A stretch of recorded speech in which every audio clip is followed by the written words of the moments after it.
Our region is legendary for its ability to collaborate despite one of the most politically fragmented government structures in America. In fact, only Illinois is more politically fragmented than Pennsylvania. Lately, the city of Pittsburgh and the contiguous municipalities provide a perfect example of Pittsburgh-style collaboration. Through Connect, the Congress of Neighboring Communities, they're finding ways to work together to improve efficiency and provide better services. Dan Swayze is Vice President of the Center for Emergency Medicine, an affiliate of UPMC. Bob McQuon is Vice President of Pre-Hospital Care Services with Allegheny Health Network.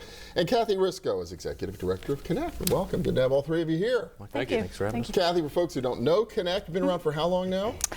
Since the end of 2008. Okay, and the idea to begin with in putting all these municipalities together? The idea is that, you know, as you said, we're very fragmented, and the idea was to get the city together with the 35 municipalities that share a contiguous border with the city to work together to address a variety of different common public policy issues. So we know that all of these little local governments have a lot of things in common, and they have a lot of things in common with the city. And so strength in numbers is basically the idea, and so we brought them all together. And we started initially dealing with two major policy issue areas, transportation and also sewers. And since then we have brought on a bunch of other different policy issues that have come up, like dealing with blight issues, dealing with EMS funding, and a variety of other things, economic development issues. Really cool, and I think it probably surprises that we can actually cooperate and collaborate sometimes in southwestern Pennsylvania. But this EMS thing is really fascinating. And Bob, I guess you've been involved with it from the beginning. What was the genesis of this? It started back around 2008. I was the chief of EMS for the city of Pittsburgh, and we developed a program in-house where we wanted to get out into the community to get to some of these patients before they actually became patients, before they called 911. It was some of the high needs population, the congestive heart failure types and so forth. That was our intent, but because of a challenge with funding, we weren't able to do that. Moving forward, we partnered with Dan Swayze and eMed Health to try and grow that program a little bit more through Allegheny County EMS Council, which turned into a partnership with Connect. So moving forward with that, when I joined Highmark last year, it afforded us the opportunity to present that to Highmark, and Highmark and both UPMC stepped up and funded this 2-year pilot program. And so you were hearing this, though, from other municipalities as well. In what form? That there was an EMS issue? Yes, that funding for EMS services in these municipalities was, they just they weren't able to raise enough money. And so the municipalities have always, the local governments have always been giving the EMS providers some funds, but they had come back and asked for additional funding. And so this was an idea to work on that issue. And so, Dan, what was driving that? Why were the costs suddenly going up?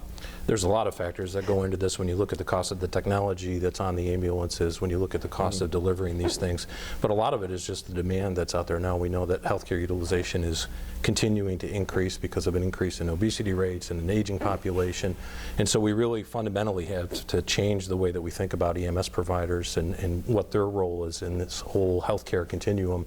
And the idea for this particular project is, can we get them involved more in health promotion and prevention efforts and actually keep those patients out of the system? Okay, and so that's how this works. So they come in after the persons, they've been put in the ambulance, they're in the hospital or whatever, they've been treated hopefully successfully, then they're going to go home, and that's when this program steps in? Exactly right. So we're changing the intervention. Everything will be the same on the 911 response. They'll get the same ambulance crew. They'll take them to the emergency department, treat their disease.